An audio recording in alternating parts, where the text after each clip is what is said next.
व्यवस्था अध्याय 6। फिर यहोवा ने मूसा से कहा, यदि कोई यहोवा का विश्वासघात करके पापी ठहरे, जैसा कि द्रोह या लेन देन या लूट के विषय में अपने भाई से छल करे, या उस पर अंधेर करे, या पड़ी हुई वस्तु को पाकर उसके विषय झूठ बोले और झूठी शपथ भी खाए, ऐसी कोई भी बात क्यों न हो जिसे करके मनुष्य पापी ठहरते हैं, तो जब वह ऐसा काम करके दोषी हो जाए, तब जो भी वस्तु उसने लूट या अंधेर करके या द्रोह या पड़ी पाई हो, चाहे कोई भी वस्तु क्यों न हो, उसके विषय में उसने झूठी शपथ खाई हो, तो वह उसको पूरा पूरा लौटा दे और 5वां भाग भी बढ़ा कर दे। जिस दिन यह मालूम हो कि वह दोषी है, उसी दिन वह उस वस्तु को उसके स्वामी को लौटा दे और वह यहोवा के सम्मुख अपना दोष बलि भी ले आए, अर्थात एक निर्दोष मेढ़ा दोष बलि के लिए याजक के पास लाए। वह उतने ही दाम का हो जितना याजक ठहराए। इस प्रकार याजक उसके लिए यहोवा के सामने प्रायश्चित करे, और जिस काम को करके वह दोषी हो गया हो, उसकी क्षमा उसे मिलेगी। भांति भांति के बलिदानों की विधि। होम बलि। फिर यहोवा ने मूसा से कहा, हारून और उसके पुत्रों को आज्ञा देकर यह कह कि होम बलि की व्यवस्था यह है, होम बलि ईंधन के ऊपर रात भर भोर तक वेदी पर पड़ा रहे, और वेदी की अग्नि वेदी पर जलती रहे, और याजक अपने सनी के वस्त्र और अपने तन पर अपनी सनी की जांघिया पहनकर होम बलि की राख जो आग के भस्म करने से वेदी पर रह जाए, उसे उठाकर वेदी के पास रखे। तब वह अपने ये वस्त्र उतारकर दूसरे वस्त्र पहनकर राख को छावनी से बाहर किसी शुद्ध स्थान पर ले जाए। वेदी पर अग्नि जलती रहे और कभी बुझने न पाए, और याजक प्रतिदिन भोर को उस पर लकड़ियां जलाकर होम बलि के टुकड़ों को उसके ऊपर सजाकर धर दे, और उसके ऊपर मेल बलियों की चर्बी को जलाया करे। वेदी पर आग लगातार जलती रहे, वह कभी भी न बुझने पाए। अन्न बलि। अन्न बलि की व्यवस्था इस प्रकार है, हारून के पुत्र उसको वेदी के आगे यहोवा के समीप ले आएं, और वह अन्न बलि के तेल मिले हुए मैदे में से मुट्ठी भर और उस भर का सब लोबान उठाकर अन्न बलि के शरणार्थ इस भाग को यहोवा के सम्मुख सुखदायक सुगंध के लिए वेदी पर जलाएं, और उसमें से जो शेष रह जाए उसे हारून और उसके पुत्र खाएं।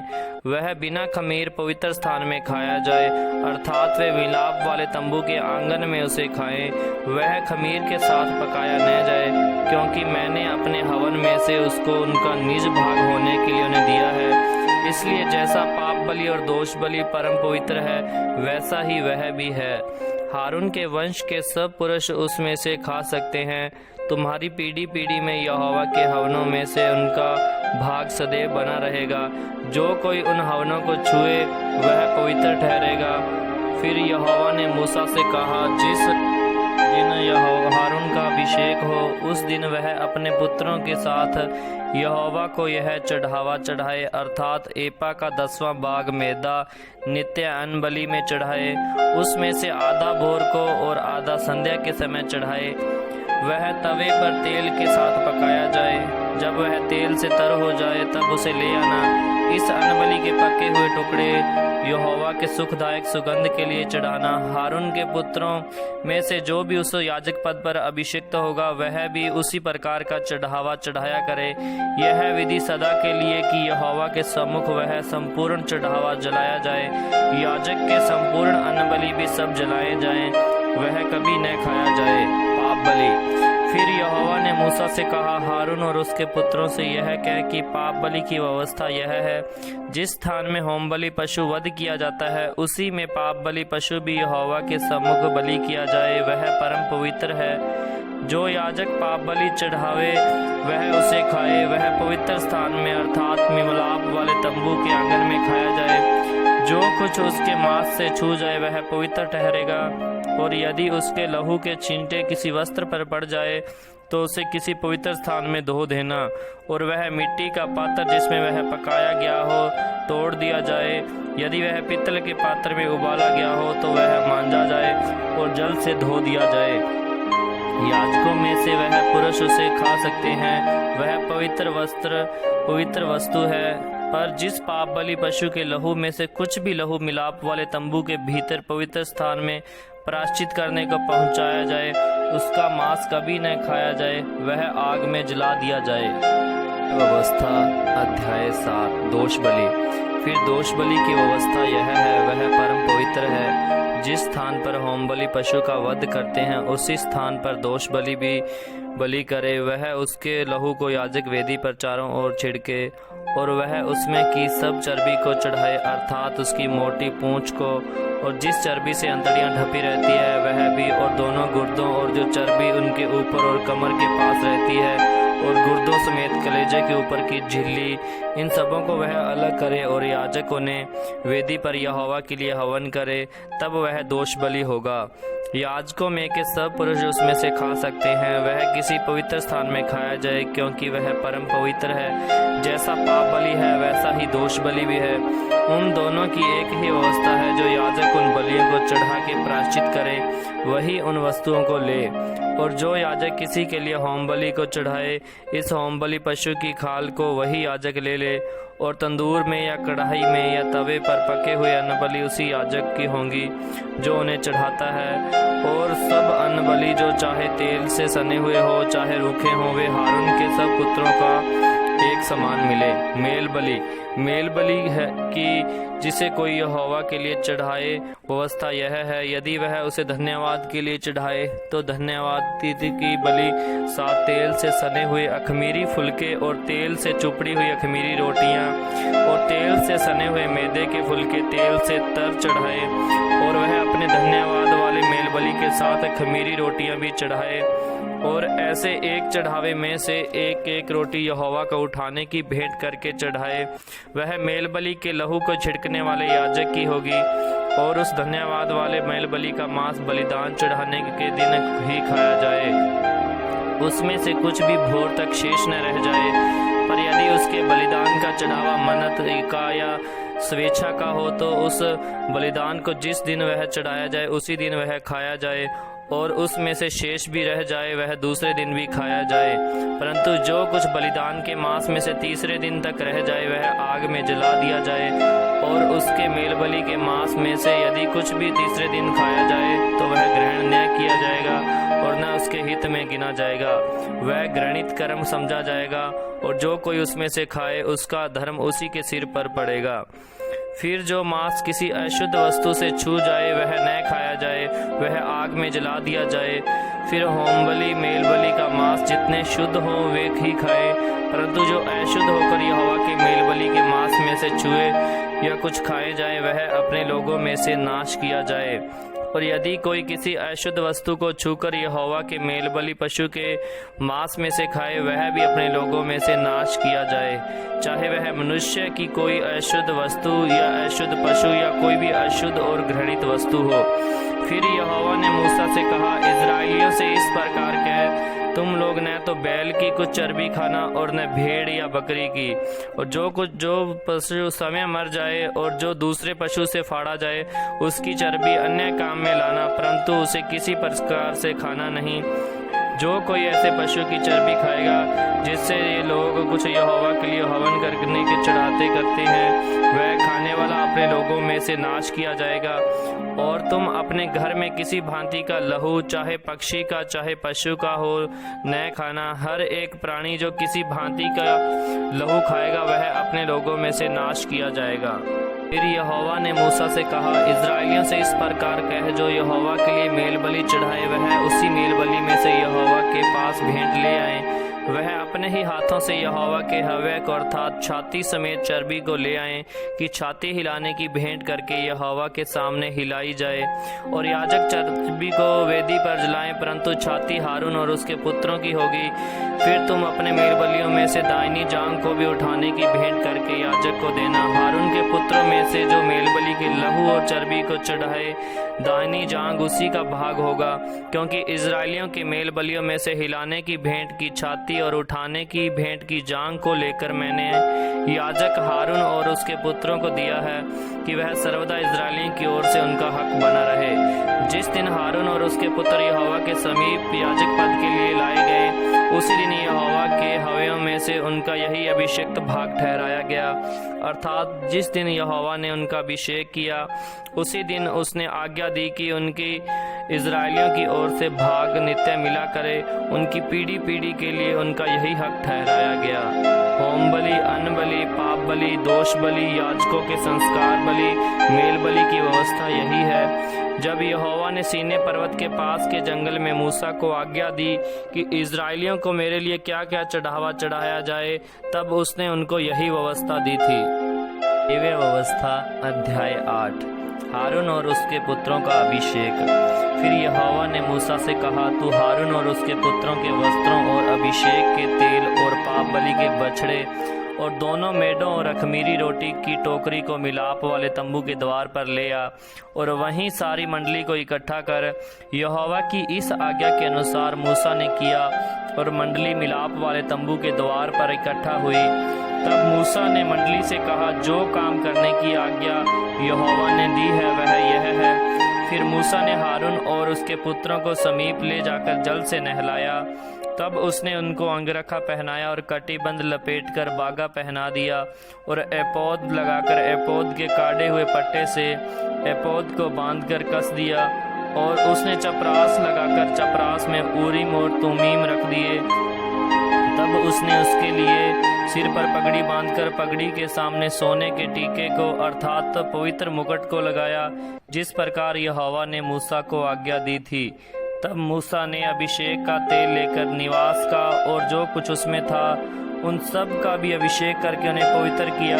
और उस तेल में से कुछ उसने वेदी पर 7 बार छिड़का और कुल सामान समेत वेदी का और पाए समेत होदी का अभिषेक करके उन्हें पवित्र किया। और उसने अभिषेक के तेल में से कुछ हारून के सिर पर डालकर उसका अभिषेक करके उसे पवित्र किया। फिर मूसा ने हारून के पुत्रों को समीप ले जाकर अंगरखे पहनाकर कटीबंध बांध के उनके सिर पर टोपी रख दी, जिस प्रकार यहोवा ने मूसा को आज्ञा दी थी।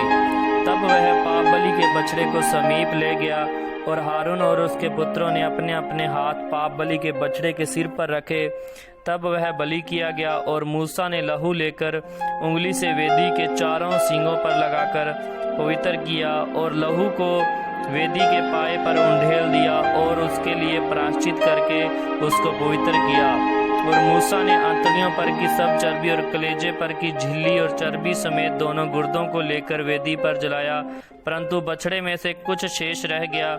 उसको अर्थात गोबर समेत उसकी खाल और मांस को उसने छावनी से बाहर आग में जलाया, जिस प्रकार यहोवा ने मूसा को आज्ञा दी थी। फिर वह होमबलि के मेढ़े को समीप ले गया और हारून और उसके पुत्रों ने अपने अपने हाथ मेढ़े के सिर पर रखे।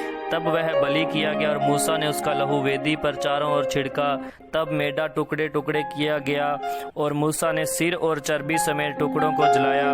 तब अंतड़ियां और पाम जल से धोए गए और मूसा ने पूरे मेढ़े को वेदी पर जलाया और वह सुगंधदायक सुगंध देने के लिए होमबलि और यहोवा के लिए हव्य हो गया, जिस प्रकार यहोवा ने मूसा को आज्ञा दी थी। फिर वह दूसरे मेढ़े को जो संस्कार का मेढ़ा था समीप ले आया और हारून और उसके पुत्रों ने अपने अपने हाथ मेढ़े के सिर पर रखे। तब वह बलि किया गया और मूसा ने उसके लहू में से कुछ लेकर हारून के दाहिने कान के सिरे पर और उसके दाहिने हाथ और दाहिने पांव के अंगूठे पर लगाया।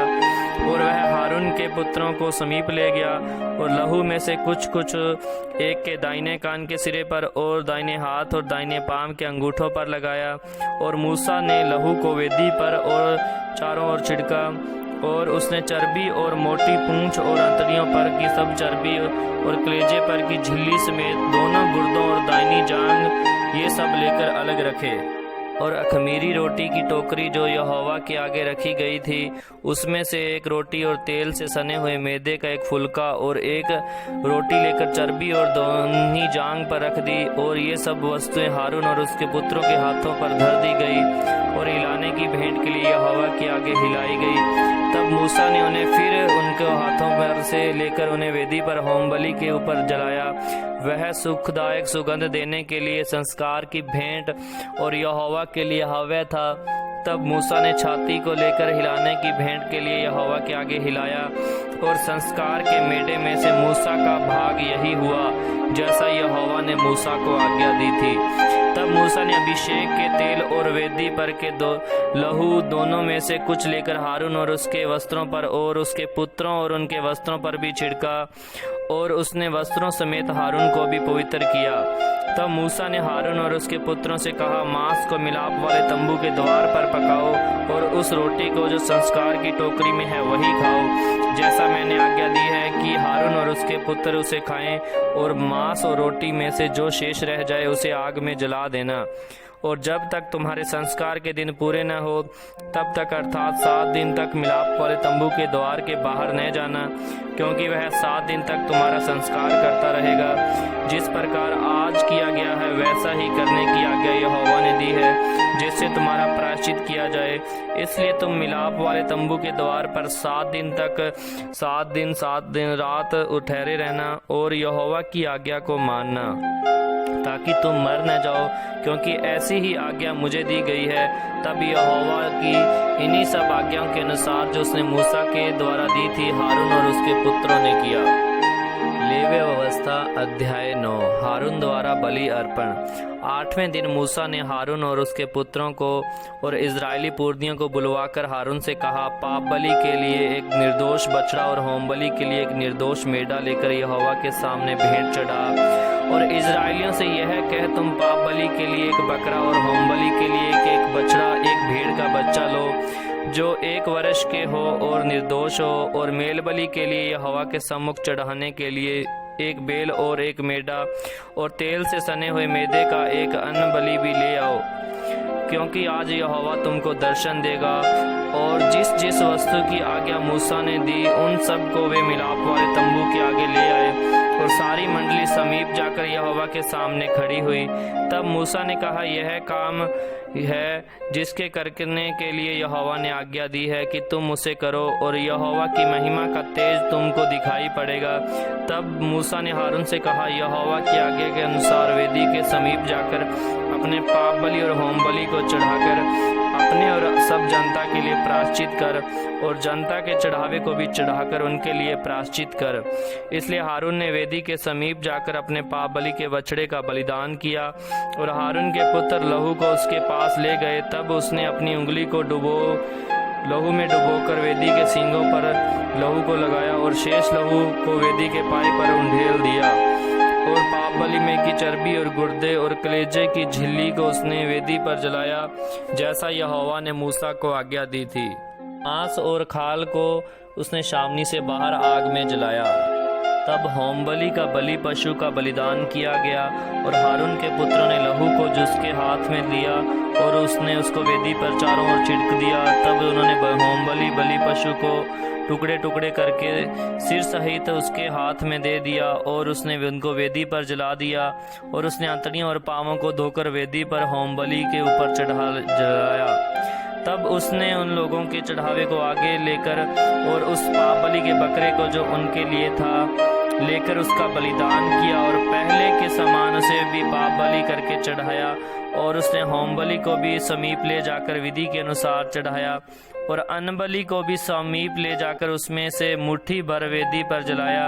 यह भोर के होम बलि के अलावा चढ़ाया गया। बेल और मेढ़ा अर्थात जो मेल बलि पशु जनता के लिए था वे भी बलि पशु किए गए, और हारून के पुत्रों ने लहू को उसके हाथ में दिया, और उसने उसको वेदी पर चारों ओर छिड़क दिया, और उन्होंने बेल की चर्बी को और मेढ़े में से मोटी पूंछ को और जिस चर्बी से अंतड़ियां ढपी रहती है उसको, और गुर्दों सहित कलेजे पर की झिल्ली को भी उसके हाथ में दिया, और उन्होंने चर्बी को छातियों पर रखा और उसके वह चर्बी वेदी पर जलाई। परंतु छातियां और दाहिनी जांघ को हारून ने मूसा की आज्ञा के अनुसार हिलाने की भेंट के लिए यहोवा के सामने हिलाया। तब हारून ने लोगों को और हाथ बढ़ाकर उन्हें आशीर्वाद दिया, और पाप बलि, होम बलि और मेल बलियों को चढ़ाकर वह नीचे उतर आया। तब मूसा और हारून मिलाप वाले तंबू में गए और निकलकर लोगों को आशीर्वाद दिया। तब यहोवा का तेज सारी जनता को दिखाई दिया, और यहोवा के सामने से आग निकली और चर्बी सहित होम बलि को वेदी पर भस्म कर दिया। इसे देखकर जनता ने जय जयकार का नारा लगाया और अपने अपने मुँह के बल गिरकर दंडवत किया। लेव्य व्यवस्था अध्याय 10 नादाब और अबीहू का पाप। तब नादाब और अबीहू नामक हारून के 2 पुत्रों ने अपना अपना धूपदान लिया और उनमें आग भरी और उसमें धूप डालकर उस ऊपरी भाग को जिसकी आज्ञा यहोवा ने नहीं दी थी यहोवा के सम्मुख अर्पित किया। तब यहोवा के सम्मुख से आग निकली और उन दोनों को भस्म कर दिया और वे यहोवा के सामने मर गए। तब मूसा ने हारून से कहा, यह वही बात है जिसे यहोवा ने कहा था कि जो मेरे समीप आए वह अवश्य है कि वह मुझे पवित्र जाने और सारी जनता के सामने मेरी महिमा करे। और हारून चुप रहा। तब मूसा ने मिशाएल और एलसाफान को, जो हारून के चाचा उज्जियल के पुत्र थे, बुलाकर कहा, निकट आओ और अपने भतीजे को पवित्र स्थान के आगे से उठाकर छावनी के बाहर ले जाओ। मूसा की इस आज्ञा के अनुसार वे निकट जाकर उनको अंगरखों सहित उठाकर छावनी के बाहर ले गए। तब मूसा ने हारून से कहा और उसके पुत्र एलीआजार और इतामार से कहा, तुम लोग अपने सिरों के बाल मत बिखराओ और न अपने वस्त्रों को फाड़ो, ऐसा न हो कि तुम भी मर जाओ। और सारी मंडली पर उसका क्रोध भड़क उठे, परंतु वह इज़राइल के कुल घराने के लिए जो तुम्हारे भाई बंधु है यहोवा की लगाई हुई आग पर विलाप करे। और तुम लोग मिलाप वाले तंबू के द्वार के बाहर न जाना, ऐसा न हो कि तुम भी मर जाओ, क्योंकि यहोवा के अभिषेक का तेल तुम पर लगा हुआ है। मूसा के इस वचन के अनुसार उन्होंने किया। याजकों के लिए नियमे। फिर यहोवा ने हारून से कहा, जब जब तू या तेरे पुत्र मिलाप वाले तंबू में आए, तब तब मैं तुम में से कोई न तो दाखमधु पिए और न कोई किसी प्रकार का मद, कहीं ऐसा न हो कि तुम मर जाओ। तुम्हारी पीढ़ी पीढ़ी में यह विधि प्रचलित है रहे, जिससे तुम पवित्र और अपवित्र में और शुद्ध और अशुद्ध में अंतर कर सको और इज़राइलियों को उन सब विधियों को सिखा सको जिसे यहोवा ने मूसा के द्वारा उनको बता दी। फिर मूसा ने हारून से और उसके बचे हुए दोनों पुत्र इतामार और एलीआजार से भी कहा, यहोवा के हव्य में से जो अन्नबलि बचा है उसे लेकर वेदी के पास बिना खमीर खाओ, क्योंकि वह परम पवित्र है। और तुम उसे किसी परम पवित्र स्थान में खाओ, वह यहोवा के हव्य में से तेरा और तेरे पुत्रों का हक है, क्योंकि मैंने ऐसी ही आज्ञा पाई है। परंतु हिलाई हुई भेंट की छाती और उठाई हुई भेंट की जांग को तुम लोग अर्थात तू और तेरे बेटे बेटियां सब किसी शुद्ध स्थान में खाओ, क्योंकि वे इज़राइलियों के मेल बलियों में से तुझे और तेरे बच्चों का हक ठहरा दी गई है। चर्बी के हवों समेत जो उठाई हुई जांग और हिलाई हुई छाती यहोवा के सामने हिलाने के लिए आया करेगी।